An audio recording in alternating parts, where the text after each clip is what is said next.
আসসালামু আলাইকুম ওয়া রাহমাতুল্লাহি ওয়া বারাকাতুহু। আজ আমরা যাচ্ছি পৃথিবীর একদম শুরুতে, যেখানে না ছিল মানুষ, না কোনো সভ্যতা, শুধু ছিল আল্লাহর সিদ্ধান্ত, একটি নতুন সৃষ্টির আগমনের ঘোষণা।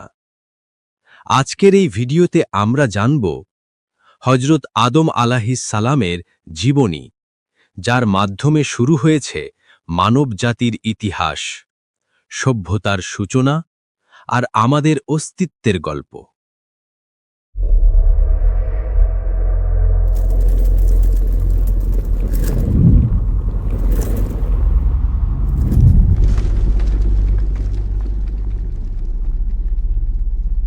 সৃষ্টির ঘোষণা।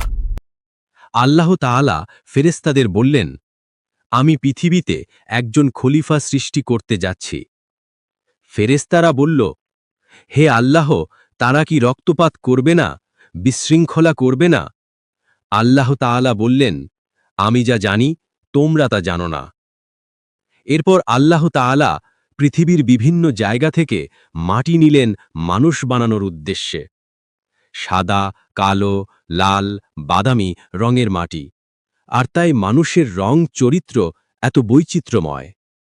এরপর আল্লাহ তাআলা আদম আলাইহিস সালামকে একটি পূর্ণ মানব আকৃতি দেওয়া হল। ৪০ বছর সেই আকৃতিটি দাঁড়িয়েছিল, কোনো রুহু ছাড়া। তারপর আল্লাহর আদেশে রুহু প্রবেশ করল তার দেহে। হজরত আদম আলাইহিস সাল্লাম নিজের চিন্তাশক্তি পেতেই তিনি হাঁচি দিলেন আর বললেন, আলহামদুলিল্লাহ। আল্লাহ তাআলা বললেন, তোমার প্রতি আমার রহমত বর্ষিত হোক। ফেরেশতাদের সিজদা। আল্লাহ তাআলা আদেশ দিলেন, আদমকে সিজদা করো। সব ফেরেশতা সিজদায় লুটিয়ে পড়ল, শুধু ইবলিস দাঁড়িয়ে থাকল। সে বলল, আমি আগুনের তৈরি, আর আদম মাটির তৈরি, আমি কেন তাকে সিজদা করব? অহংকার তাকে আল্লাহর রহমত থেকে দূরে ঠেলে দিল। আল্লাহ তাআলা তাকে অভিশপ্ত করলেন এবং ইবলিস শপথ নিল সে মানুষকে পথভ্রষ্ট করবে। জান্নাতে জীবন। আদম আলাইহিস সালাম জান্নাতে একা ছিলেন। আল্লাহ তাআলা তার পাঁজরের হাড় থেকে সৃষ্টি করলেন হযরত হাওয়া আলাইহিস সালামকে। তারা একসাথে জান্নাতে সুখে বসবাস করলেন। আল্লাহ তাআলা বললেন, এই জান্নাত তোমাদের জন্য হালাল, কিন্তু এই একটি গাছের কাছে যেও না। বাকি সবকিছুই ছিল তাদের জন্য। শয়তানের প্রতারণা। ইবলিস কসম করে বলল, তোমরা অমর হয়ে যাবে, ফেরেশতা হয়ে যাবে, যদি এই গাছের ফল খাও। শেষ পর্যন্ত তারা ভুল করে আল্লাহর নিষেধ করা গাছের ফল খেয়ে ফেললেন।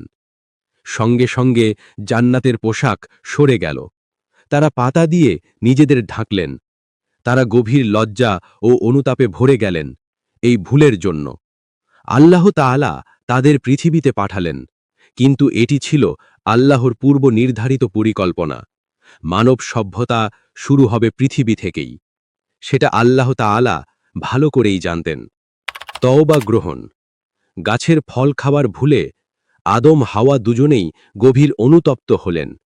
তাঁরা দোয়া করলেন, রাব্বানা জালামনা আনফুসানা। আল্লাহ তাআলা তাঁদের তওবা কবুল করলেন। ইসলামে বলা হয়েছে, আল্লাহর কাছে ফিরে আসা মানুষকে আল্লাহ খুব ভালোবাসেন। পৃথিবীতে প্রথম জীবন। পৃথিবীতে জীবন জান্নাতের মতো আরামদায়ক ছিল না। এখানে ছিল পরিশ্রম, কৃষিকাজ, খাবার সংগ্রহ, শীত গরম, আশ্রয় তৈরি, পোশাক বানানো। আদম আলাইহিস সালাম সব শিখলেন এবং তার সন্তানদেরকেও শেখাতে শুরু করলেন। আল্লাহ তাআলা তাকে পৃথিবীর জ্ঞান দিলেন। আগুন ব্যবহার, পশুপালন, জমি চাষ, পরিবার ব্যবস্থা, হালাল হারাম, ইবাদতের নিয়ম। তিনি ছিলেন মানবজাতির প্রথম শিক্ষক। হাবিল কাবিল ঘটনা। আদম হাওয়া দম্পতির অনেক সন্তান হল। তাদের মধ্যে হাবিল ও কাবিল বিশেষ পরিচিত। কাবিল ঈর্ষায় হাবিলকে হত্যা করল। এটাই পৃথিবীর প্রথম হত্যাকাণ্ড। আল্লাহ একটি কাক পাঠালেন, যে একটি মৃত কাককে মাটি চাপা দিল। কাবিল তখন শেখে কিভাবে মৃতদেহ মাটি চাপা দিতে হয়। এই ঘটনাই পৃথিবীতে মৃতদেহ দাফনের সূচনা করে। নবী হিসেবে দায়িত্ব। আদম আলাহিসাল্লাম শুধু প্রথম মানুষ নন, তিনি প্রথম নবীও। তিনি তার সন্তানদের শেখালেন, আল্লাহ এক, শিরক করা যাবে না, সৎ কাজ করতে হবে, পাপ থেকে দূরে থাকতে হবে।